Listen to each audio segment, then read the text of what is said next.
Bienvenue dans le podcast de ceux qui veulent vivre du web, entreprendre et mener une vie personnelle épanouie. Nous sommes Will et Emily, parents, entrepreneurs et partenaires dans la vie comme dans le business.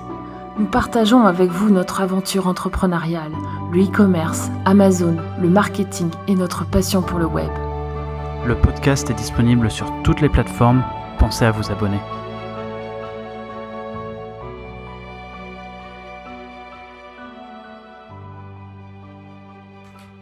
Bonjour et j'espère que vous allez bien aujourd'hui. Bonjour et bienvenue sur un nouvel épisode de We Marketing. Alors aujourd'hui, on va parler de comment sourcer ses produits. Si vous avez écouté l'épisode précédent, cet épisode fait suite à l'épisode précédent où on parlait de recherche produit. Donc si vous avez fait votre recherche produit, vous avez certainement sélectionné un produit et maintenant, il est temps de passer à l'action, donc de sourcer ce produit, d'aller trouver un fournisseur qui va pouvoir faire votre produit. C'est ça. Et pour cela, on va utiliser un site qui peut être connu de tous ou pas d'ailleurs, qui s'appelle Alibaba.com. Donc Alibaba.com, qu'est-ce que c'est ? C'est le registre. C'est un registre en fait de beaucoup d'usines chinoises sur une seule plateforme. C'est ceux qui ont aussi créé. Alors ça a été créé par Jack Ma. C'est ça. Qui est aujourd'hui multimilliardaire, qui a aussi également créé AliExpress, donc qui est le penchant B2C pour les consommateurs. Pour les consommateurs. Et aussi pour les dropshippers d'Alibaba. Donc AliExpress, ça permet d'acheter un produit à l'unité. En plus petite quantité aussi. C'est ça, ouais, exactement. Comme un consommateur en fait. Oui, c'est exactement. Alors qu'Alibaba, vous êtes dessus pour acheter du produit en gros. C'est professionnel. C'est ça. Alors en gros, vous verrez si vous allez sur Alibaba et que vous faites une recherche produit, des fois il y a marqué MOQ, Minimum Order Quantity, et là des fois ça peut paraître un peu énorme, par exemple 5000 unités, 2000 unités. Mais bon, ça, c'est des choses qui se négocient avec le fournisseur. C'est ça. Donc, le MOQ, c'est quoi ? C'est la quantité minimum pour commander un produit. Voilà, ça. Et ça, c'est quelque chose qui peut être négocié. Ouais, exactement. C'est quelque chose qui peut être facilement négocié. D'ailleurs, c'est ce qui fait un peu peur quand les gens veulent se lancer sur Amazon. Ils disent oui, mais il faut que j'achète du stock, ça va être compliqué. J'ai pas beaucoup d'argent. En fait, il y a des techniques pour faire baisser cette première commande. C'est ça. Et puis généralement aussi, souvent, c'est des choses qui se négocient une fois qu'on est en contact avec le fournisseur. Oui. C'est quelque chose. On peut envoyer on peut faire des demandes pour commander moins de produits que ce qui est affiché sur la fiche produit sur Alibaba.com. Oui, on peut leur dire par exemple que c'est une commande d'essai et que pour la première commande, on doit faire un test et qu'on peut pas commander 5000 unités mais qu'on peut commander 200 ou 500. Donc déjà ça diminue pas mal les quantités. Ouais. Donc avec Alibaba, avec l'usine, c'est toute l'usine ou d'ailleurs ou les agents que vous allez contacter, ça c'est tout à fait possible. Donc c'est quoi la différence du coup entre agent et usine ? Une usine, c'est vraiment elle qui va produire, donc vous allez être en direct, donc vous allez peut-être pouvoir faire modifier le produit, vous allez être en lien direct avec ceux qui produisent. Donc ça, c'est vraiment top. Nous, c'est ce qu'on préfère. Ouais. Mais des fois, dans certaines situations, vous allez avoir affaire à des agents. Donc là, qui travaillent pour l'usine. Qui travaillent pour des usines, parce qu'il y a des agents qui travaillent pour plusieurs usines. Et là, en général, ils vont avoir des prix un peu plus élevés, mais ça va être peut-être plus simple pour vous de communiquer avec eux, parce qu'il faut savoir qu'il y a certaines usines qui sont loin dans la Chine, il y a personne qui parle anglais, et donc ça va être un bon intermédiaire pour vous. C'est ça, donc, les agents parlent anglais, souvent. Oui, souvent. Et donc, même tout le temps, en fait. C'est leur boulot. C'est leur boulot. Et, mais par contre, c'est vrai que les prix peuvent être un peu plus élevés. Donc, des fois, on dit, oui, non, il faut pas aller vers un agent. En fait, je serais un peu plus mitigée que ça. Ça dépend vraiment, quoi. Essayez d'aller plus vers l'usine directement.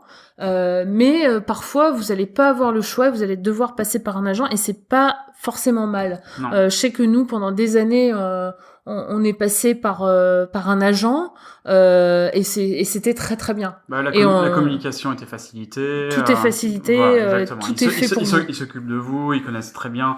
Enfin, généralement, ils savent tout. Voilà, ils savent tout. Ils ont l'habitude de vendre à des gens comme nous, à des vendeurs Amazon. Des vendeurs Amazon, c'est ça, que ça soit aux États-Unis ou en Europe.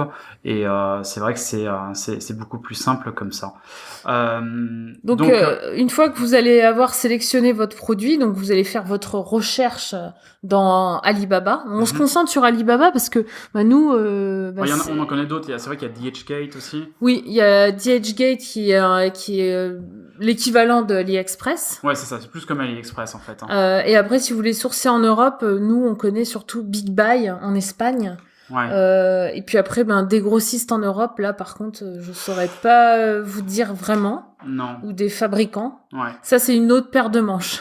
Mais on va se concentrer. Limite, si tu pourrais aller dans les salons professionnels. Oui, et c'est vrai. Rencontrer les usines directement. Oui, c'est vrai. Ça peut être un truc à faire, ça peut être un truc intéressant. Donc, mais bon, généralement, c'est vrai qu'on va plutôt se tourner vers la Chine parce que c'est moins cher. Et puis, c'est des gens qui sont vraiment habitués à sortir et expédier des produits vers l'Europe. Hein. C'est l'usine du monde, donc. Tout est facile en fait, la communication, c'est pour ça que c'est beaucoup plus simple. Essayez-vous de sourcer en France. Moi j'ai déjà essayé, c'est pas simple. Ouais. C'est vraiment pas simple parce que les gens sont pas habitués d'avoir des vendeurs. Souvent au départ on est des petits vendeurs, ils sont pas vraiment habitués. C'est ça. Et puis généralement les MOQ vont être beaucoup plus élevés. Ouais. C'est ça. Donc les quantités minimum pour commander vont être enfin voilà, c'est pas du tout le même. Non, pas du tout le même type de fournisseur. On va vous demander peut-être un contrat. Enfin, ça va être beaucoup plus compliqué. D'ailleurs, moi, j'avais aussi essayé aux États-Unis. C'est pareil, aux États-Unis et en France. C'est vrai que c'est plus compliqué. Alors, je pense que ça va évoluer. Enfin, on espère que ça va évoluer. Mais c'est vrai que c'est pas simple. Donc, c'est pour ça, souvent on nous dit oui, mais vous sourcez en Chine. Mais en fait, c'est parce que l'offre, elle est là et que c'est rapide et c'est simple. Donc, Alibaba. Donc là, on va se concentrer donc sur Alibaba. Ouais.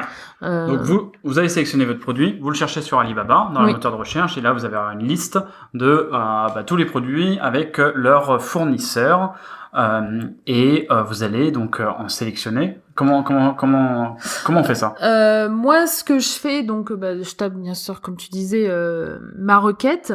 Et des fois, la requête est pas bonne. Alors, il faut rechercher un peu pour affiner un peu, parce que voilà, ça peut être un peu du Shinglish. Ouais, c'est ça. C'est du Shinglish et il faut pas oublier, du coup, c'est de l'anglais. Hein. Donc, on fait sa recherche produit en anglais. En anglais, c'est ça. Après, des fois, il y a un peu Alibaba en français, mais bon, c'est très bizarre. Moi, je truste pas. Non. En tout cas, c'est en anglais. Et donc, ce qu'on fait, pour sélectionner les fournisseurs, déjà on clique sur les petits badges en haut qui sont Assessed Supplier, Gold Supplier ou Gold Supplier Alibaba. En fait, vous voyez tous les petits badges en haut, faut sélectionner quoi. Là, voilà.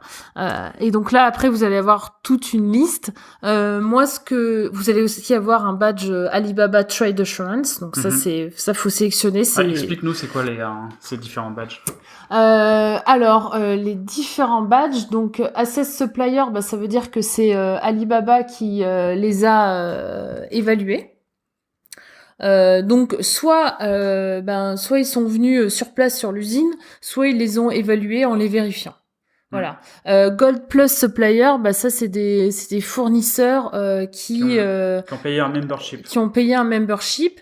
Et aussi ce que j'aime regarder, c'est le nombre d'années depuis laquelle ils sont sur Alibaba Alibaba. Donc ça c'est hyper intéressant. Enfin pour moi c'est important. Par exemple, là on regarde un exemple, on voit un fournisseur, ça fait 8 ans. Donc depuis 2010, on se dit ouais c'est bien, il est toujours là-dessus, c'est pas mal. C'est ça. Donc ça, moi je regarde. On peut regarder aussi son niveau de transaction, son taux de réponse aussi. S'il est supérieur à 95%, ça veut dire qu'il répond très vite.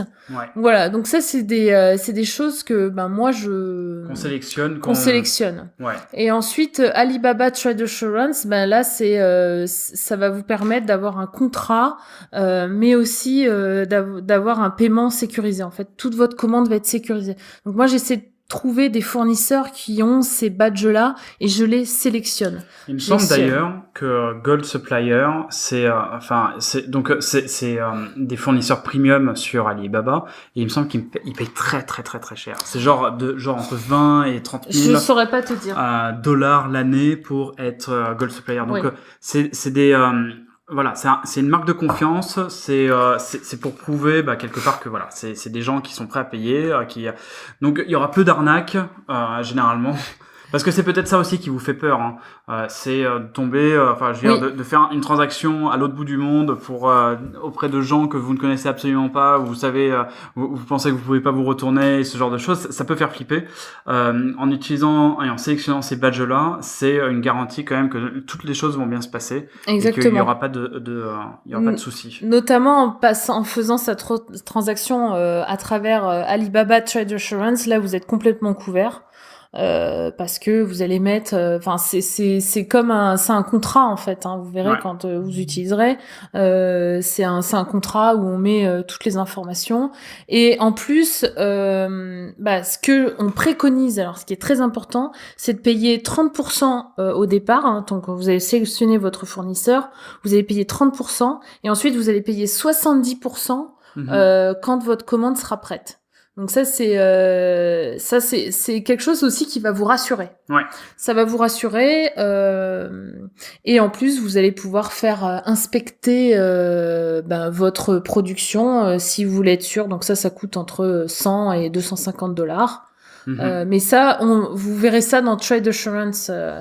Dans votre contrat, justement, vous pouvez cocher ces options. Vous pourrez payer par carte de crédit vos 30%, ensuite vos 70%. Bref, c'est génial maintenant. C'est pour ça qu'on préconise aussi Alibaba, parce que après il y a d'autres sites chinois, mais je trouve que celui-là, il a bien évolué et pour moi, il est assez sûr. C'était pas pareil il y a quelques années. Ah non, c'était pas pareil il y a quelques années.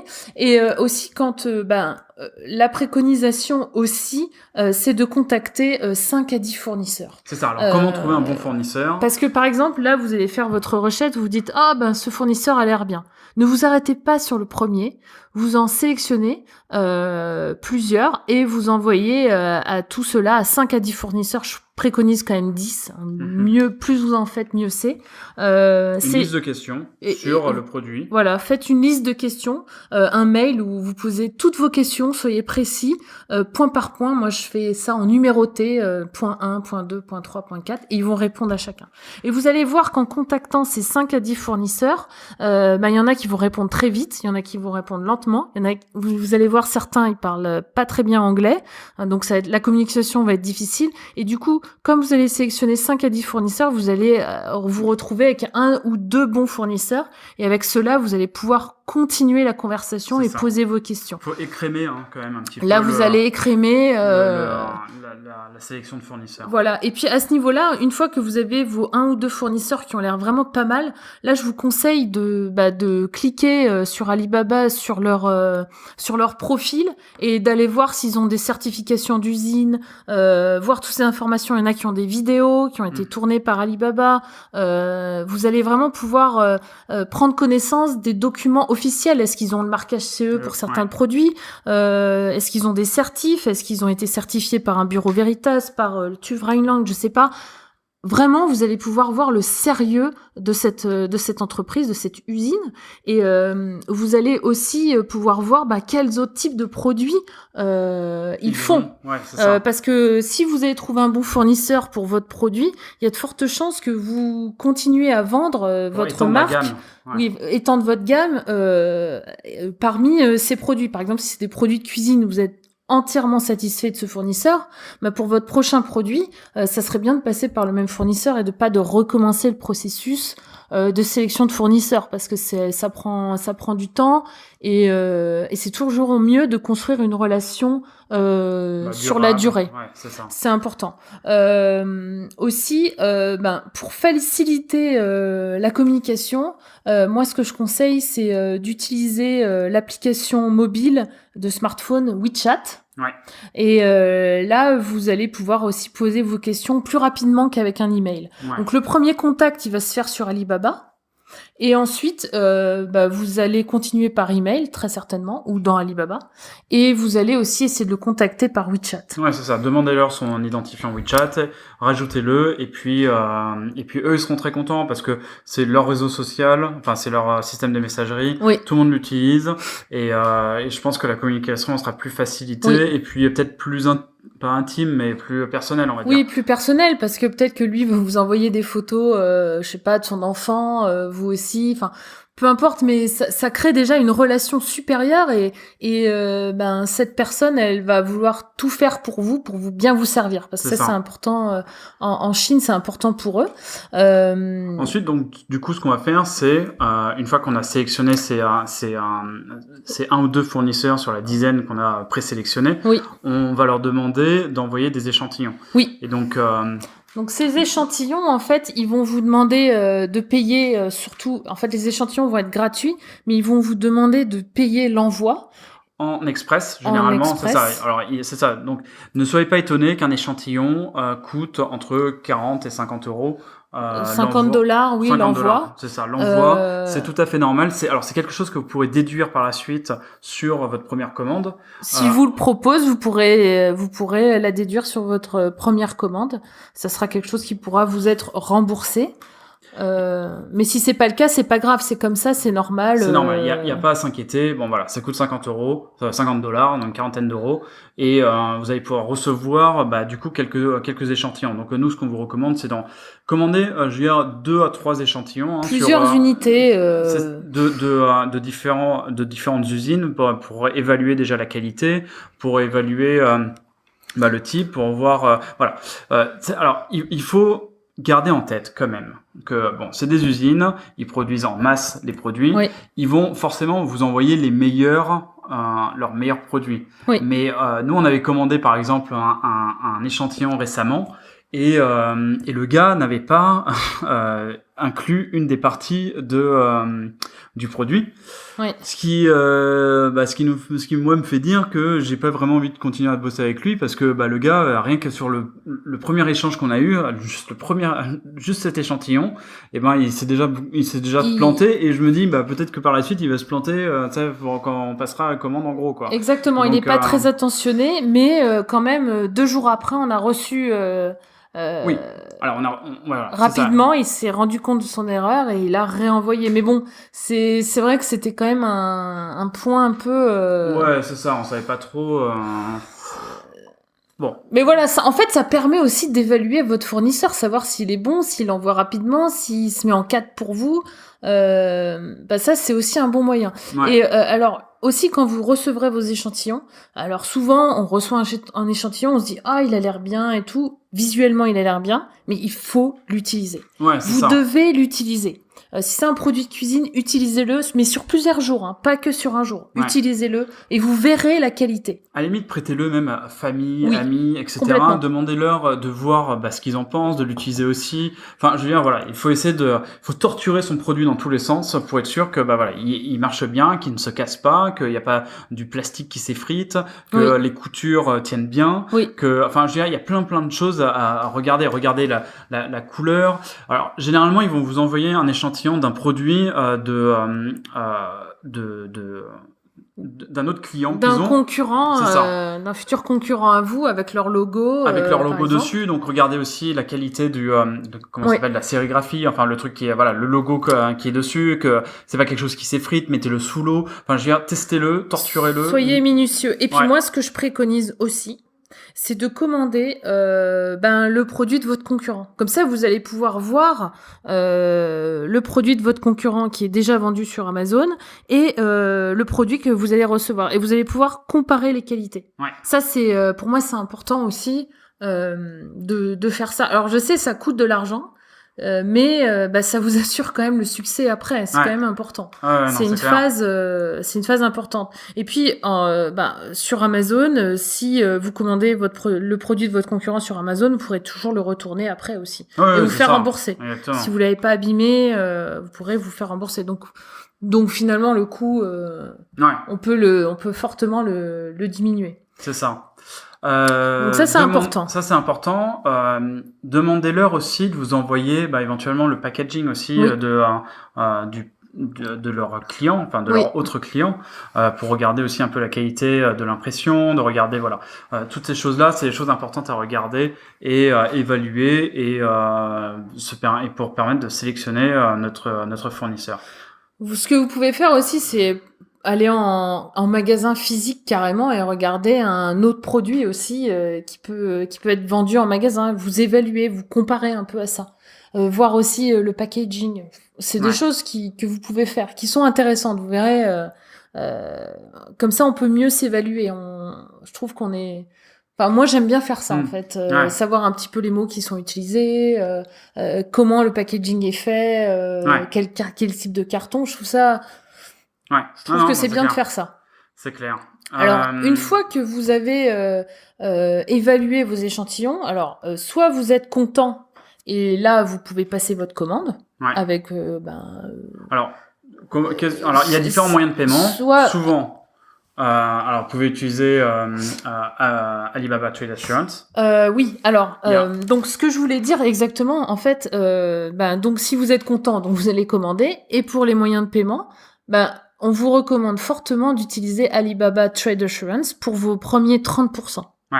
C'est vraiment important. Il y a certains fournisseurs qui vont vous demander de payer par PayPal. PayPal, c'est bon aussi. Les 30%. Vous allez avoir quelques frais, mais c'est bien. Et évitez tout ce qui est Western Union, MoneyGram, tout ça, évitez. Ça à fuir absolument, quoi. Ouais, absolument. Fuyez. Ça, c'est, franchement, ça pue le scam.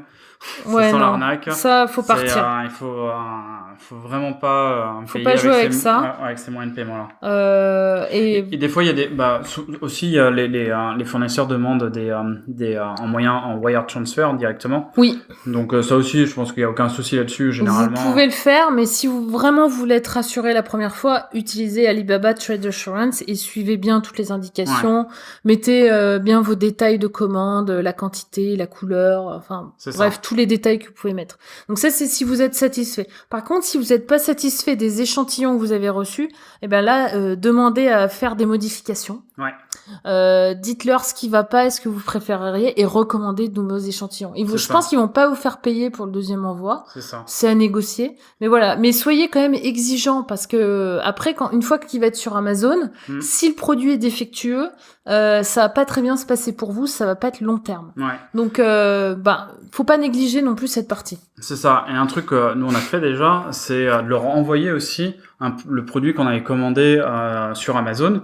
Donc un produit de la concurrence. Oui, alors ça, il l'avait même commandé sur Amazon en Chine. Ouais, c'est ça. C'est lui qui a commandé pour nous. Et là, il a pu voir le produit du concurrent, qui est une grande marque, et il a pu faire pareil. Ouais, c'est ça. Et donc recopier, en tout cas, voir tous les détails. C'est pas vraiment recopier, mais... Non, mais voilà, c'est ça. Voir tous les détails du produit, parce que on trouvait que entre ce qu'on avait commandé sur Amazon et ce que lui nous avait envoyé, que c'était pas tout à fait pareil, qu'il y avait pas le même niveau de qualité, et donc pour qu'ils comprennent mieux quel niveau de qualité on voulait pour le produit, on lui a demandé de commander le produit sur Amazon en Chine, et ce qu'il a fait, et du coup de recopier, mais s'inspirer de mettre un peu plus de qualité, quoi. Voilà, de mettre un peu plus de matériel à l'intérieur, de rembourrer un peu plus. Voilà, en fait, c'est ce qu'on lui a demandé et c'est ce qu'il a fait. Donc ça, c'est pas mal aussi de faire ça. Voilà. Donc, une fois que vous êtes satisfait de tout ça, maintenant que vous avez payé vos 30%, il y a le temps de production. Alors en général, c'est entre 15 jours et 30 jours de production. En général, moi, c'est toujours ce que j'ai vu. Ensuite, vous allez payer vos 70% à la fin de la production. Mais pendant le temps de production, je voulais juste rajouter une chose, c'est à ce moment-là, justement, et on en parlera dans un prochain épisode, c'est là où vous allez justement penser à créer votre marque et du coup le packaging. Donc vous allez demander à votre fournisseur de vous envoyer le PDF, le patron du packaging. Donc vous avez un peu deux choix. Vous avez la version low cost et la version plus haut de gamme. Low cost, vous pouvez lui demander d'envoyer le produit dans un Ziploc. Ou un polybag, on appelle ça un polybag. Voilà. Et d'y glisser un insert. Donc, un petit carton. C'est un petit carton, c'est ça, un flyer. Ouais, où vous allez mettre votre marque et vous allez pouvoir communiquer vos valeurs, mettre tout un tas de choses, et ça on en parlera dans un prochain épisode. Ou alors vous avez la version donc un peu plus premium, et donc là c'est faire donc un packaging en carton. Voilà, si ça s'applique à votre produit évidemment, en carton ou en plastique ou en je ne sais quoi. Et donc voilà. Donc demandez le patron du PDF, faites faire votre design par un graphiste ou faites-le vous-même, et renvoyez-lui le packaging, le PDF du packaging pendant que le produit est en train d'être fabriqué. Exactement. Donc à la fin, juste avant l'envoi, il va vous demander de payer les 70% qui sont dus de la somme totale. Et une fois que ça c'est fait, plus les frais de transport, parce qu'ils sont pas compris au départ, on les connaît pas, on sait pas combien il y a de cartons, comment on va l'envoyer, combien va coûter le transport express ou le transport autre, mais on préconise l'express aérien, et donc vous allez payer ça, les 70% plus vos frais de transport. Et là, vous allez, nous on conseille de passer par votre fournisseur pour l'expédition des produits. C'est plus simple. Souvent, ils ont des très très bons tarifs. Vous pouvez toujours demander vous une cotation de votre côté, mais c'est plus simple si lui s'en occupe directement. Voilà, ça sera beaucoup mieux et vous serez tranquille. Alors, soit vous pouvez faire. Au début, on conseille pour vous de recevoir vos produits directement chez vous. Comme ça, vous allez voir comment est votre produit, comment ils sont packagés, et ensuite de les faire envoyer chez Amazon. Ouais. Mais c'est vous qui allez recevoir votre produit. Vous allez pouvoir payer vos droits de douane et votre TVA directement à l'arrivée. Ouais, souvent, c'est FedEx ou UPS ou DHL qui vous contactent. Et là, donc, vous allez pouvoir bien maîtriser. Et ensuite, vous allez pouvoir ensuite renvoyer ça directement dans les entrepôts d'Amazon si vous utilisez le service expédié par Amazon, mais on conseille fortement d'utiliser les entrepôts d'Amazon pour expédier vos commandes, enfin vos produits. Donc, et alors par contre, en deuxième étape, ensuite, si après plusieurs commandes, vous voulez plus recevoir chez vous, nous on reçoit plus chez nous parce que ça serait trop, et puis d'ailleurs ça sert plus à rien après. Nous on fait appel à un ESAT ou un entrepôt intermédiaire qui va recevoir vos produits pour vous et ensuite qui va pouvoir réexpédier chez Amazon. C'est ça. Voilà. Donc un ESAT, c'est un centre d'aide par le travail de personnes en difficulté. Ouais. C'est ça. Qui en peuvent situation de handicap. Voilà. Et voilà, donc eux ils sont habitués. Alors ce qui est intéressant avec les ESAT aussi, c'est que si vous avez des boulots, enfin des petites choses à rajouter, par exemple si vous voulez, je sais pas, par exemple rajouter l'insert que vous n'avez pas peut-être fait faire en Chine, mais que vous voulez le rajouter directement en France. Des étiquettes code barre. Des étiquettes code barre, faire des tris, enfin je veux dire, voilà, tout un tas de choses. Généralement c'est assez peu cher. C'est une bonne action parce que ça fait travailler des gens aussi qui ont besoin justement de business, tout simplement. Oui, parce qu'ils se développent de plus en plus vers le e-commerce justement, pour préparer des commandes. C'est ça. Nous, celui qu'on utilise, ils se sont vraiment mis à fond là-dedans, et donc c'est vraiment une bonne chose. Donc et puis ça permet de déléguer tout ça et de pas avoir à le faire soi-même, parce que vous allez voir après, vous allez plutôt avoir envie de vous concentrer sur votre business plutôt que de vous concentrer sur toute la logistique et toutes ces choses-là qui sont pas forcément très très intéressantes à faire. Puis moi je me souviens une fois, j'avais reçu des cartons ici pour trier des produits au début. Et les cartons, je sais pas, il devait y avoir des bêtes dans le carton et ça me grattait partout. Après, j'ai dû tout nettoyer. C'était, on a plus. En fait, si vous avez un garage, c'est gérable.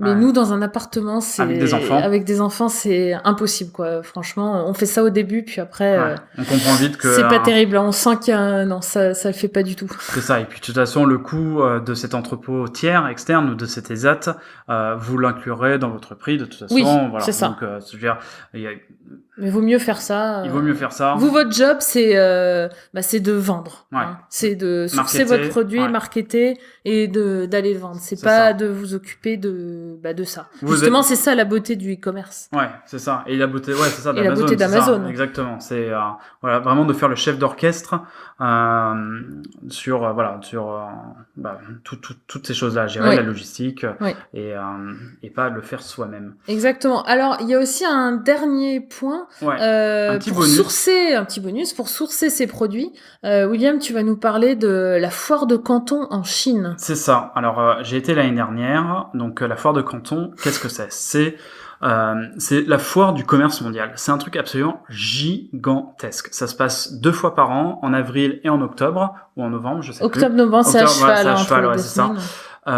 Où toutes les usines chinoises viennent exposer leurs produits dans des salons absolument gigantesques. Hein. C'est des salons, comme Villepinte par exemple, c'est des gros salons. Ouais, mais alors là c'est en mode XXXL. Hein. XL Villepinte. C'est-à-dire que c'est vraiment une demi-heure pour aller d'un bout à l'autre. À pied, vraiment calculé, montre en main, une demi-heure pour aller d'un bout à l'autre.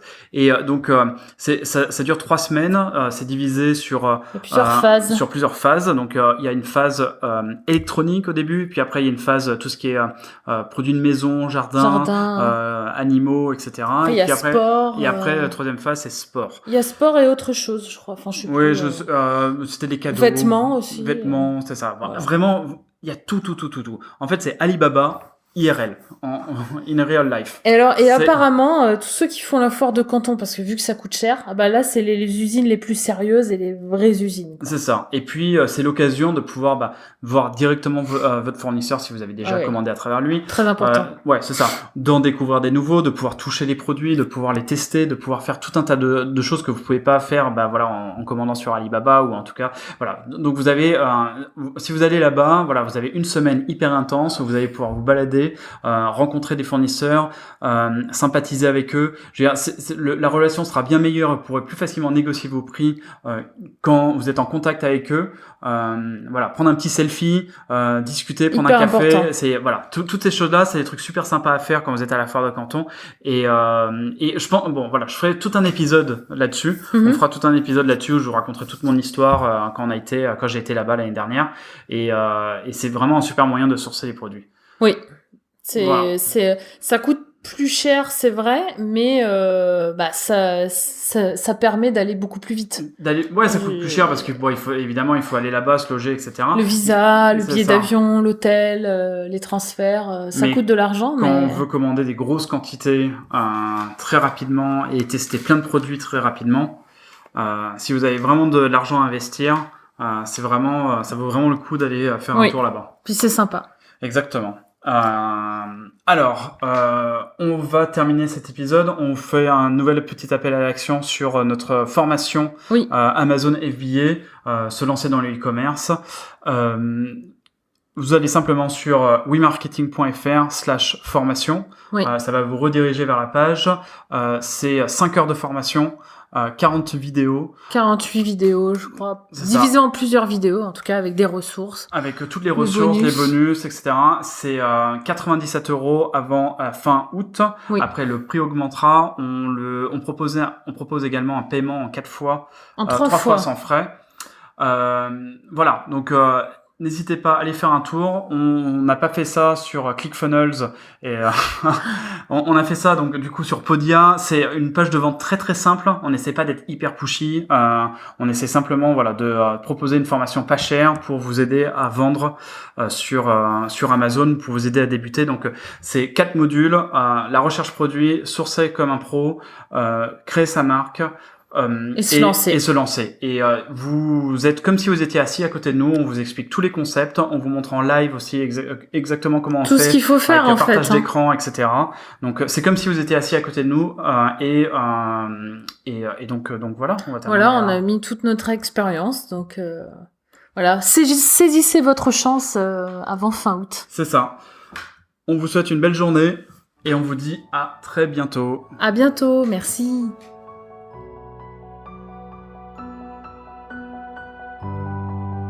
Si cet épisode vous a plu, pensez à laisser un avis sur Apple Podcast. Cela prend 1 minute et vous n'avez à le faire qu'une seule fois.